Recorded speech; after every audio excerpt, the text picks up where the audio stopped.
কুষ্টিয়ার খোকসায় নির্মাণাধীন বাড়ি থেকে শাহিন নামের ব্যক্তির মরদেহ উদ্ধার করেছেন থানা পুলিশ।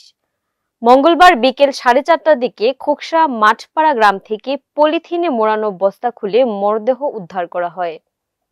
তিনি খোকসা বাজারের কাঁচামালের আড়তে ওজনদার হিসেবে কাজ করতেন। নাজমুল হাসানের রিপোর্টে বিস্তারিত। কুষ্টিয়ার খোকসায় নির্মাণাধীন বাড়ি থেকে শাহিন নামের ব্যক্তির মরদেহ উদ্ধার করেছেন থানা পুলিশ। মঙ্গলবার বিকেল 4:30টার দিকে খোকসা মাঠপাড়া গ্রাম থেকে মরদেহ উদ্ধার করা হয়। নিহত ব্যক্তি খোকসা মাঠপাড়া এলাকার মৃত আসের আলীর ছেলে শাহিন।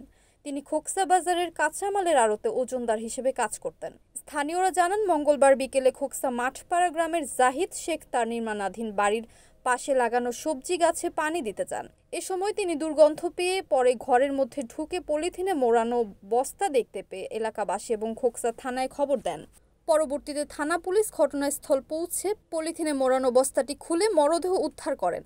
কালো প্যান্ট ও কালো গেঞ্জি পরিহিত মরদেহটিকে বসা অবস্থায় রাখা ছিল এবং সংবাদ পেয়ে নিহত ব্যক্তির স্ত্রী শ্যামলী খাতুন তার স্বামী শাহিনের মরদেহ শনাক্ত করেন। নিহতের পরিবার জানান, গত 12 অক্টোবর দুপুর 1টার দিকে শাহিন বাড়ি থেকে বের হয়ে ফিরে আসেননি। বাড়ি থেকে যাবার পর থেকে শাহিনের মোবাইল ফোন বন্ধ ছিল। এই ঘটনায় তারা খোকসা থানায় কোনো সাধারণ ডায়েরি করেননি বলে জানান। খোকসা থানার ভারপ্রাপ্ত কর্মকর্তা শেখ মইনুল ইসলাম জানান, ঘটনাস্থল থেকে মরদেহ উদ্ধার করে ময়নাতদন্তের জন্য মর্গে পাঠানো হয়েছে। প্রাথমিকভাবে হত্যাকাণ্ড বলে ধারণা করা হচ্ছে। ময়নাতদন্তের রিপোর্ট আসার পর মৃত্যুর প্রকৃত কারণ জানা যাবে। Nazmul Hasan, NAN TV, Kushtia.